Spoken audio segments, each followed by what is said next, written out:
Capítulo 10. Depois da morte. O que resta dos mortos? O que resta de cada um de nós? As lápides funerárias se quebram, o musgo as cobre e, após algumas décadas, suas inscrições tornam-se legíveis. Nos tempos passados, um túmulo era concedido a cada um dos mortos, e não havia ninguém para cuidar dele. Geralmente, apenas os filhos ou os pais visitavam o morto. Os netos já não o faziam com tanta frequência, e os bisnetos quase nunca. O que antigamente se chamava de o descanso eterno durava, nas grandes cidades, apenas meio século, e então os esqueletos eram incomodados porque era necessário instalar novas tumbas sobre as antigas ou deslocar o cemitério inteiro para construir edifícios residenciais em seu lugar. A terra havia se tornado pequena demais, tanto para os vivos quanto para os mortos. Meio século. Um luxo que apenas os que morreram antes do fim do mundo puderam se permitir. Mas quem vai se preocupar agora com um único cadáver, quando o planeta inteiro agoniza? Nenhum dos habitantes do metrô jamais desfrutou da honra de um funeral, e ninguém tem a esperança de que as ratas se abstenham de seu cadáver. Antigamente, os restos mortais dos seres humanos tinham o direito à existência garantido durante todo o tempo em que os vivos os lembrassem. O ser humano guarda a memória de seus parentes, de seus amigos, de seus colegas de trabalho. Mas a memória não vai além de 3 gerações. Pouco mais de 50 anos. Com a mesma leveza com que nos desfazemos da memória de nosso avô ou de um colega de escola, haverá também alguém, algum dia, que nos abandonará ao nada mais absoluto. A memória de um homem pode ter uma existência mais longa que seus ossos, mas, assim que o último que nos recordou partir, desapareceremos também, como eles, nas correntes do tempo. Fotografias, e quem as faz hoje em dia? E quantas eram conservadas nos tempos em que todos fotografavam? Em outras épocas, encontrava-se sempre, nas últimas páginas do grosso álbum familiar, um pequeno espaço para as fotos velhas e amareladas, mas quase ninguém dos que as folheavam sabia dizer com certeza quem dos seus familiares estava naquelas imagens desbotadas. Além disso, as fotografias dos mortos devem ser interpretadas como uma espécie de máscara funerária, e não como a impressão da alma viva. E, no final, as reproduções fotográficas também se estragam. Só demoram um pouco mais que os corpos representados nelas. O que resta, então? Os filhos? Homero acariciou a chama da vela com o dedo. A resposta lhe ocorreu de imediato, pois as palavras de Armédia ainda lhe doíam. Ele se via condenado a não ter filhos, incapaz de prolongar sua linhagem, e, portanto, estava privado desse caminho para a imortalidade. Pegou novamente o lápis. Talvez se pareçam conosco. Em seus traços se refletem os nossos, unidos, como por um prodígio, aos das pessoas que amamos. Em seus gestos, em sua mímica, nos reconhecemos a nós mesmos com prazer, e às vezes também com angústia. Os amigos nos confirmam que nossos filhos e filhas parecem feitos segundo o modelo de nosso rosto. Tudo isso nos garante certa prolongação de nós mesmos quando já não estivermos. Mas nós não somos o modelo a partir do qual foram feitas as cópias posteriores, mas apenas uma quimera, construída parcialmente com os traços interiores e exteriores de nossos pais e mães, que, por sua vez, o foram a partir de seus respectivos progenitores. Não é verdade, então, que não temos nada que nos seja próprio, que somos o resultado de uma interminável mistura de peças de mosaico que existem independentemente de nós e que se combinam em uma miríade de estampas casuais que, por sua vez, também não possuem nenhum valor próprio e instantaneamente se desintegram? Vale a pena, então, que nos sintamos orgulhosos cada vez que descobrimos em nossos filhos uma pinta ou um sorriso que consideramos nosso, mas que, na realidade, viajou por milhares de corpos ao longo de 500 mil de anos? O que vai restar de mim? Homero teve mais dificuldade do que os outros. Sempre invejou aqueles que acreditavam em uma vida ultraterrena. Sempre que a conversa girava em torno da morte, seus pensamentos se voltavam para Nakimosk e Prospect e os repulsivos carniceiros que a habitavam. No entanto, talvez fosse verdade que seu ser não se compusesse apenas da carne e do sangue que os necrófagos, tarde ou cedo, mastigariam e digeririam. Mas, embora pudesse haver algo mais em seu interior, não tinha dúvida de que esse algo não sobreviveria a seu corpo. O que restou dos faraós? E dos heróis da Grécia? E dos artistas do Renascimento? Acaso restou algo deles e ainda existem nas obras que nos legaram? Que tipo de imortalidade resta, então, ao ser humano? Homero leu mais uma vez o que havia escrito, meditou brevemente sobre isso e, em seguida, arrancou as páginas do caderno, fez uma bola de papel com elas, colocou sobre um prato de ferro e ateou fogo. Após um minuto, o único resto do trabalho em que ele havia investido as últimas 3 horas era um punhado de cinzas. A moça havia morrido. Era assim que Sasha sempre imaginara a morte, apagava-se o último raio de luz, todos os sons silenciavam, o corpo deixava de sentir, não restava nada, exceto uma eterna escuridão. A escuridão e o silêncio de onde emergem os seres humanos e para onde, inevitavelmente, terão que retornar. Sasha conhecia todas essas histórias sobre o paraíso e o inferno, mas o submundo lhe parecia inofensivo. Uma eternidade em absoluta cegueira e surdez, em total inatividade, parecia-lhe 1000 vezes mais terrível do que um caldeirão repleto de óleo fervente. Mas então, diante de seus olhos, tremeu uma minúscula chama. Sasha tentou se aproximar dela, mas não conseguiu alcançá-la. A mancha de luz, trêmula e dançante, escapava, voltava para perto, seduzia-a, afastava-se novamente, brincalhona e tentadora. A jovem soubera de imediato o que era um túnel de luz. Seu pai lhe contará que, toda vez que um dos habitantes do metrô morria, sua alma se perdia por um labirinto escuro de túneis que não levavam a lugar algum. A alma não compreende que já não está mais atada ao corpo, que sua vida terrena terminou, e que terá que errar até vislumbrar, à distância, o fulgor de uma chama fantasmal. Então, ela terá que persegui-la, porque aquele fogo é o que lhe foi enviado para guiar a alma até um lugar onde encontrará a paz. Pode acontecer, no entanto, que esse fogo tenha piedade da alma e a guie de volta ao seu antigo corpo. De tais pessoas se diz que voltaram do além. Mas seria mais acertado dizer que as trevas lhes devolveram a liberdade. A luz do túnel atraía Sasha sem cessar, e, finalmente, a jovem se rendeu e se deixou levar por ela. Não sentia as pernas, mas também não precisava, para seguir a mancha de luz que se afastava, bastava não perdê-la de vista, concentrar toda a sua atenção nela, como se quisesse atraí-la, como se quisesse domá-la. Sasha havia capturado a luz com o olhar, e a luz a guiou por ela pela impenetrável escuridão, pelo labirinto de túneis de onde a jovem não teria conseguido sair sozinha, até a estação final da linha de sua vida. E então ela viu algo, parecia que sua guia esboçava os contornos de um quarto distante, onde alguém a esperava. "Sasha!" gritou uma voz. A jovem, estupefata, percebeu que era uma voz conhecida, e, ao mesmo tempo, não conseguia lembrar a quem pertenciam. Ela lhe transmitirá confiança e carinho. "Papá?" perguntou com incredulidade. Chegaram. O fogo fantasmagórico do túnel parou, transformou-se em uma chama comum, saltou sobre um pavio que coroava uma vela quase derretida e acomodou-se ali, como um gato que retorna de uma corrida. Uma mão fria e calejada repousava sobre a sua. Sasha, hesitante, afastou os olhos da chama. Tinha medo de cair novamente no chão. Mal havia despertado, sentiu uma dor lancinante no antebraço e as têmporas começaram a pulsar. Emergiram da escuridão os contornos borrados de vários móveis simples e cadeiras, uma mesinha de noite. A jovem estava deitada sobre um catre tão macio que não sentia as costas. Era como se estivesse recuperando seu próprio corpo de maneira gradual, em etapas. "Sasha?" repetiu a voz. Ela virou os olhos para a pessoa que havia falado e, então, afastou bruscamente a mão. Ao lado de sua cama estava sentado o velho com quem viajara na Bresina. A maneira como a tocara não havia sido nada especial, nem desagradável, nem lúbrica. Ela se afastara dele por vergonha e decepção. Como era possível ter confundido a voz de um estranho com a de seu próprio pai?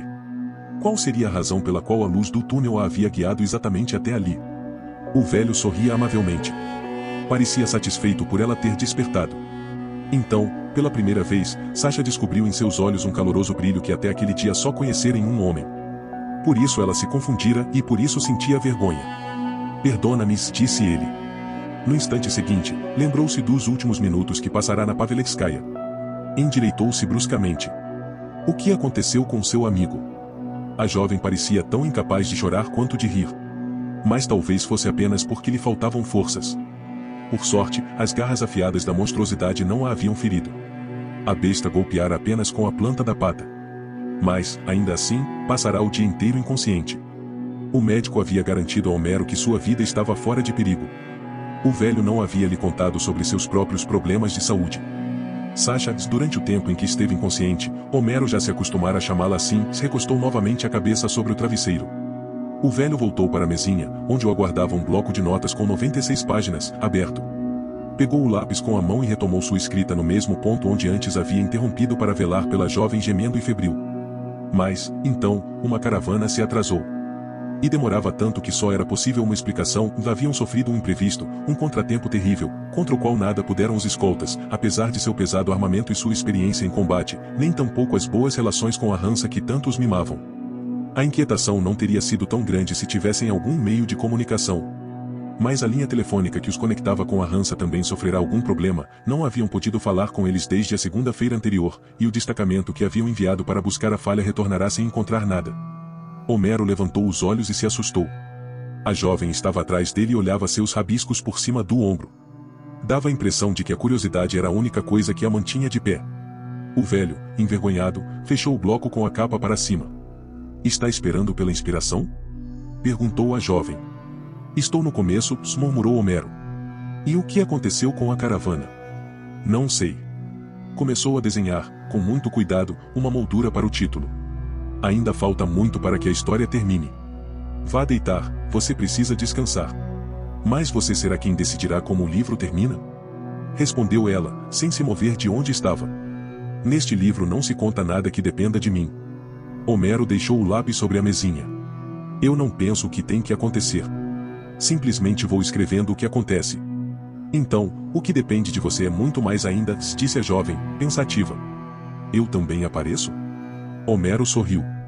Ia pedir sua permissão. Vou pensar, respondeu ela, muito séria. Para que escreve esse livro? Homero se levantou para falar com ela cara a cara. Desde sua última conversa com Sasha, ele tinha claro que a juventude e a falta de experiência da jovem davam uma impressão equivocada. Parecia que, na estranha estação de onde a haviam pegado, cada ano contava por 2. A jovem não respondia tanto às perguntas que o velho lhe fazia em voz alta quanto a todas as questões que ele não chegava a expressar. E a todo momento ela lhe fazia perguntas que ele não sabia responder. Por outro lado, Homero pensava o seguinte: se ele tivesse que contar com a sinceridade da jovem, como, se não, teria escolhido ela como heroína? Seria indispensável que ele também falasse com franqueza, que não a tratasse como uma criança, que não se protegesse com o silêncio. Não podia esconder dela nada do que confessava a si mesmo. O velho tossiu e disse: quero que os homens se lembrem de mim. De mim, e de quem esteve ao meu lado. Que saibam como era o mundo que eu amei. Que conheçam o mais importante entre tudo o que vivi e compreendi. Que minha vida não tenha sido em vão. Que reste algo de mim. Também vai colocar sua alma aí dentro? A jovem torceu a cabeça.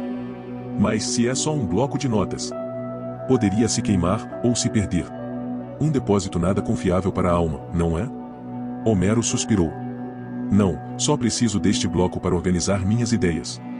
E para não esquecer nada importante até que a história termine. Assim que terminar, basta que a conte para algumas poucas pessoas. Acho que depois ela poderá se espalhar sem necessidade de papel, nem de um corpo humano que seja sempre o mesmo. Sem dúvida, você viu muitas coisas que não deveriam ser esquecidas. A jovem deu de ombros. Eu não tenho nada que mereça a pena escrever. Não me coloque no livro. Não desperdice papel comigo. Mas você tem toda uma vida pela frente, começou a dizer Homero, e então lhe ocorreu que ele não estaria ali para vê-la. A jovem não reagiu, e Homero teve medo de que ela se fechasse completamente. Procurou as palavras certas para retomar a conversa, mas suas dúvidas o atormentavam uma e outra vez. O que é a coisa mais bonita que você lembra? Perguntou ela de repente. O mais bonito de tudo.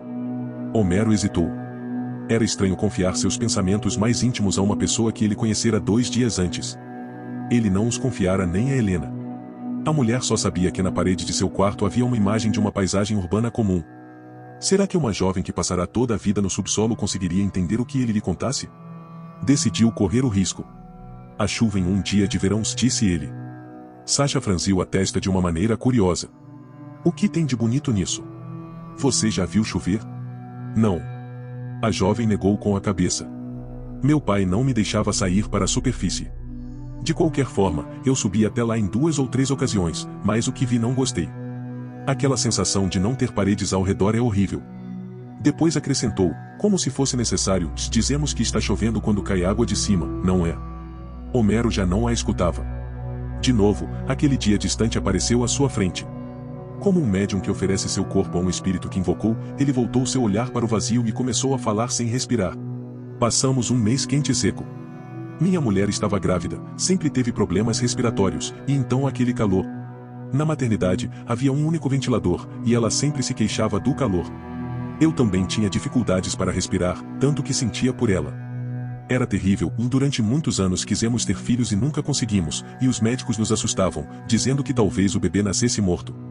Ela estava sob observação, mas teria sido melhor em casa. Já passará o dia em que deveria dar à luz, mas as dores de parto não haviam começado. E eu não podia faltar tanto tempo ao trabalho. Alguém me disse que se o bebê demorasse a nascer, o risco de nascer morto aumentava. Eu já não sabia mais o que estava fazendo. Quando saía do trabalho, corria para a clínica e ficava de plantão perto da janela dela.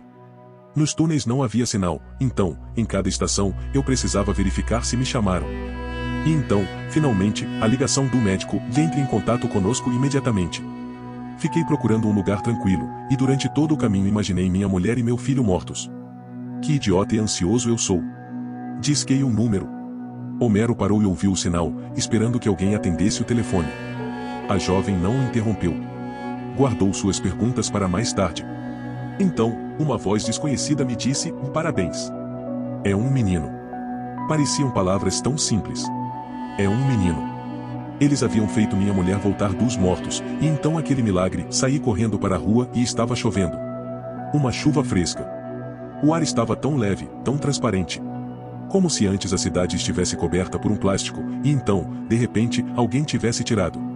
As folhas das árvores brilhavam, o céu havia tomado vida mais uma vez, e as casas transmitiam novamente uma sensação de frescor. Corri de um lado a outro da Tverskaya, até a banca de flores, e chorei de alegria. Eu estava com um guarda-chuva, mas não o abri, queria me molhar, queria sentir a chuva. Não posso explicar direito, era como se eu tivesse renascido e visse o mundo pela primeira vez. E também o mundo parecia fresco e novo, como se tivessem acabado de cortar o cordão umbilical e estivessem me dando o primeiro banho. Como se tudo fosse novo, e eu tivesse conseguido deixar para trás tudo o que era ruim, tudo o que estava torto. Naquele momento, eu tinha duas vidas, e o que eu não consegui alcançar, meu filho alcançaria. Todos nós tínhamos toda uma vida pela frente. Homero parou. Viu os edifícios de 10 andares da época de Stalin se desfazendo no rosa das neblinas vespertinas, mergulhou no burburinho da Tverskaya, respirou o ar doce contaminado pelos escapamentos, fechou os olhos e deixou que a chuva molhasse seu rosto. Quando voltou a si, as gotículas de chuva ainda brilhavam em suas bochechas e no canto dos olhos. Secou-se rapidamente com a manga. "Sabe?" disse a jovem, não menos desconcertada. "Talvez a chuva seja bonita. Eu não consigo lembrar dela. Você vai me contar mais coisas sobre ela? Se quiseres", continuou, sorrindo, "pode me colocar no seu livro. Alguém vai ter que se responsabilizar pelo final dessa história." "Ainda é cedo demais", respondeu-lhe severamente o médico. Sasha não sabia como explicar àquele burocrata a importância do que acabará de pedir. Respirou fundo para outro ataque, mas no final se contentou em fazer um gesto pouco amigável com a mão que tinha saudável e se virou. "Vai ter que se armar de paciência.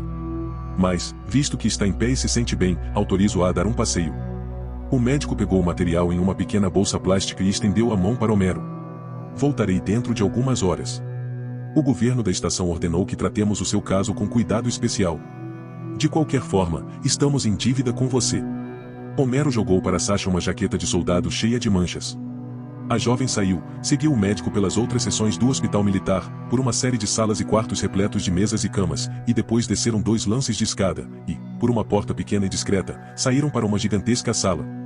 Sasha ficou petrificada no limiar, incapaz de ir mais longe. Nunca havia visto nada semelhante. A presença de tantas pessoas vivas em um mesmo lugar superava a sua imaginação. Milhares de rostos sem máscara. E tão diferentes, e havia de todas as idades, desde frágeis idosos até bebês. Os homens eram incontáveis, com barba, sem barba, altos e anões, exaustos e cheios de vigor, magros e musculosos.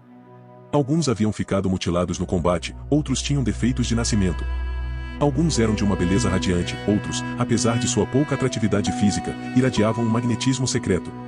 E não menos mulheres, havia de nádegas largas, verdureiras coradas com lenços na cabeça e jaquetas acolchoadas, mas também garotas pálidas, de formas estilizadas, com vestidos de muitas cores e colares entrelaçados. Será que iriam perceber que Sasha era diferente? Conseguiria se misturar entre eles? Fazer de conta que fosse uma delas? Ou se atirariam sobre ela e a despedaçariam, como as hordas de ratos despedaçam uma forasteira albina? No começo, parecia-lhe que todos os olhares se voltavam para ela, e cada vez que descobria um olhar, sentia-se ferver por dentro.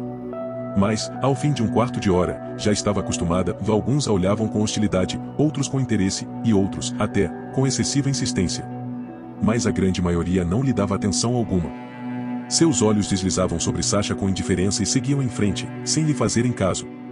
Lembrou-se de que aqueles olhares distraídos, nada perspicazes, deviam ser o óleo de engrenagem com o qual as rodas dentadas daquele febril mecanismo se untavam. Se todos os que estavam ali se prestassem atenção uns nos outros, o atrito seria tão forte que a máquina inteira teria parado na hora. Para se fundir com aquela massa, não precisaria de roupas novas, nem de um penteado diferente. Bastaria não olhar profundamente nos olhos dos outros, mas desviar o olhar após um breve encontro, um encontro sempre glacial. Se camuflasse em sua fingida indiferença, não lhe custaria nada passar sem parar entre os habitantes da estação, sempre em movimento, sempre unidos em uma grande engrenagem. Durante os primeiros minutos, aquele caldo fervente de cheiros humanos também havia atordoado seu sentido do olfato, mas logo se acostumou, aprendeu a filtrar a informação relevante e prescindir de tudo mais. Através da repulsiva fetidez dos corpos sem lavar, percebeu também aromas juvenis, atraentes, e de vez em quando, uma fragrância que avançava sobre a multidão como uma onda no mar, uma mulher perfumada que havia passado perto. Acresciam-se o cheiro da carne assada e o fedor dos contentores de lixo. Em uma palavra, Sasha pensou que o corredor entre as duas estações Paveletskaya cheirava a vida, e quanto mais força ganhava o cheiro que a atordoava, mais doce o encontrava. Provavelmente teria precisado de um mês para explorar aquele corredor que parecia não ter fim. Tudo era tão opressor. Havia bancas onde se vendiam joias montadas com dezenas de pedaços amarelados de metal decorados com impressões. Sasha poderia passar horas inteiras olhando para elas. E também havia gigantescas estantes repletas de livros, onde se escondiam saberes secretos que em toda a sua vida ela jamais poderia vir a conhecer. Um vendedor chamava os transeuntes para seu estande, onde estava escrito flores. Oferecia um amplo sortido de cartões de felicitações com ramos de flores desenhados. Sasha lembrava-se de que haviam lhe dado algum cartão como aqueles quando era criança, mas nunca tinha visto tantos juntos. Viu bebês no peito de suas mães, e crianças maiores, que brincavam com gatos de verdade. Casais que se acariciavam com os olhos e outros que faziam isso com as mãos. Os homens tentavam abordá-la. A jovem poderia interpretar sua atenção e seu interesse como mera manifestação de hospitalidade ou como uma tentativa de lhe vender algo. Mas havia algo no tom de sua voz que lhe parecia desconfortável, e até lhe causava nojo. O que queriam dela? Não havia ali mulheres suficientes? Ela havia visto verdadeiras belezas. Envoltas em vestidos coloridos, pareciam com os botões de flor recém-abertos dos cartões de felicitação. Sasha imaginou que os homens não faziam outra coisa senão zombar dela. Mas, poderia ela despertar a curiosidade de um homem? De repente, uma dúvida que nunca tinha conhecido antes começou a corroer seu interior. Talvez tivesse entendido tudo errado, mas por que as coisas não poderiam ser como ela as imaginava? Algo dentro dela começou a se agitar dolorosamente, ali, sob as costelas, na suave cavidade de seu corpo e ainda mais fundo. Naquelas regiões cuja existência ela havia descoberto 24 horas antes. Para se livrar de sua inquietação, passeou novamente ao longo das barracas. Nelas estavam todas as mercadorias imagináveis, coletes à prova de balas, adornos para casa, vestidos e aparelhos. Mas quase nada disso lhe interessava.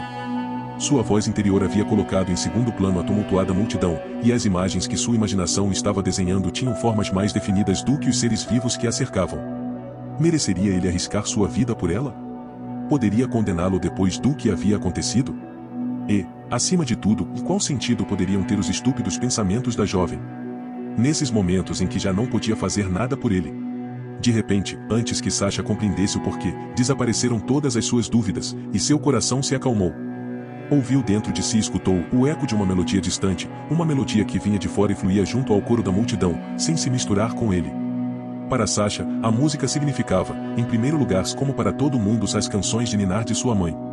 Mas, durante muitos anos, ela teve que se contentar com elas, e seu pai nunca teve inclinações musicais e cantava de má vontade. Além disso, nunca gostou de receber músicos ambulantes e outros saltimbancos na Avtozavodskaya. E os sentinelas que cantavam suas músicas militares em volta das fogueiras, ora melancólicas, ora ardentes, nunca conseguiram afinar de verdade suas guitarras de madeira, nem as cordas tensas que estavam no interior de Sasha. Mas o que ela estava ouvindo não era uma cantilena entediante. Parecia, acima de tudo, com a voz suave e borbulhante de uma jovem mulher, de uma moça, mas seu tom era agudo demais para uma garganta humana e, ao mesmo tempo, tinha uma potência incomum. Com o que poderia comparar essa maravilha?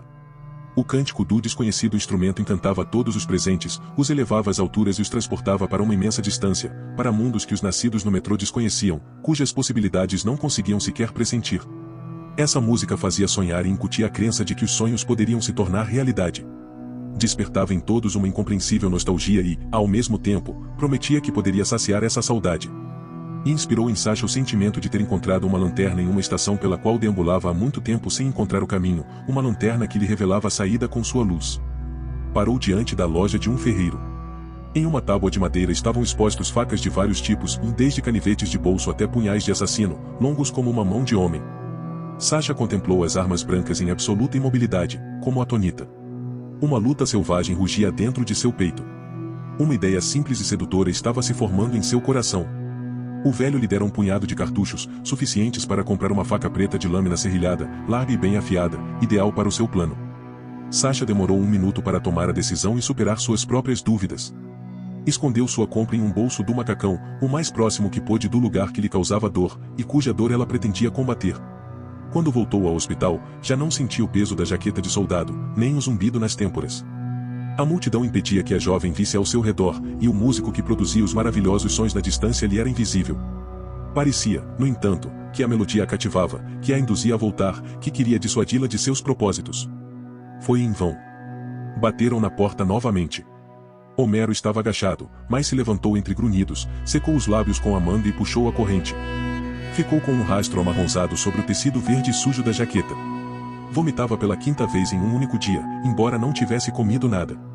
Esses sintomas podem ter várias causas, pensava consigo mesmo. Por que tinha que imaginar que se tratava de um desenvolvimento acelerado da doença? Talvez fosse. Vai terminar de uma vez? Gritou uma voz impaciente de mulher. Santa paciência! Será que, com a pressa, não havia visto direito a placa da porta? Homero se secou o suor do rosto com a manga, tentou parecer indiferente e abriu o trinco. O típico bêbado. Uma mulher bem arrumada o empurrou para o lado e fechou a porta atrás de si. Pois é, pensou Homero. Parecia que ele tinha a aparência de um bêbado. Parou em frente ao espelho do banheiro e aproximou a testa. Pouco a pouco, recuperou o fôlego, olhou-se no espelho e se estremeceu, o filtro que cobria sua boca tinha escorregado para baixo e estava pendurado sob o queixo. Apressou-se a colocá-lo novamente sobre o rosto e fechou os olhos. Não podia passar o dia todo pensando que estava condenando à morte todos os seres humanos com os quais se encontrava. De nada teria adiantado ir embora, e se realmente estivesse infectado, se ele não se enganava com os sintomas, toda a estação estava destinada a morrer. Começando por aquela mulher, que não tinha cometido outro crime além de precisar ir ao banheiro. O que ela faria se Homero lhe dissesse que, no máximo, ela tinha 1 mês de vida? Que estúpido isso é, pensou Homero. Estúpido e idiota. Ele gostaria de dar a imortalidade a todos os que cruzassem seu caminho. Mas seu destino era o de um anjo da morte Palerma, calvo, desnorteado. Sentia-se como se tivessem cortado suas asas e colocado um anel no pescoço, um anel onde gravaram um prazo de 30 dias. Esse era todo o tempo que tinha para agir. Seria isso um castigo por sua arrogância e soberba? Não podia mais ficar calado. E só havia uma pessoa com quem poderia se sincerar. De qualquer maneira, não poderia enganá-lo por muito tempo e, sem dúvida, tudo seria mais fácil para os dois se jogassem com as cartas na mesa. Com passos inseguros, dirigiu-se para o hospital. O quarto ficava no final do corredor. Normalmente, havia uma enfermeira sentada à porta, mas naquela ocasião a cadeira estava vazia. Pelo buraco da porta entreaberta, ouvia-se um choro abafado. Homero conseguiu compreender palavras soltas, mas, embora tenha passado um bom tempo ouvindo, sem se mover, não conseguiu reconstruir frases inteiras. Mais forte, e lutar, e é necessário, e ainda faz sentido, e resistência, e lembrar, e ainda é possível, e erro, e condena. As palavras pareciam grunhidos, como se a dor tivesse sido insuportável e impedido a pessoa de sustentar seus pensamentos, que vagavam sem rumo. Homero entrou no quarto. Hunter estava inconsciente sobre lençóis úmidos e amassados. O curativo que pressionava o crânio do brigadeiro havia escorregado até cobrir-lhe os olhos, suas bochechas emagrecidas estavam salpicadas de gotinhas de suor. A mandíbula inferior, com barba de vários dias, pendia inerte. Seu largo peito subia e descia com dificuldade, como se fosse o fole de um ferreiro que, apenas com enormes esforços, conseguia manter a chama viva dentro de um corpo grande demais. A jovem estava sentada junto à cabeceira da cama, de costas para Homero, com as mãos finas entrelaçadas atrás. Embora num primeiro momento não tenha percebido, o velho distinguiu, ao observar bem, a faca negra sobre o tecido escuro do macacão de trabalho. A jovem apertava desesperadamente o cabo. O sinal sonoro. Mais uma vez. E outra. 1235. 1236. 1237. Artyom não contava os tons porque queria se justificar perante o comandante. Ele os contava porque queria perceber algum tipo de movimento. À medida que se afastava do momento em que começara a contar, se aproximava também, cada vez que soava o sinal, do instante em que acabaria aquela loucura. Auto-engano? Sim, provavelmente.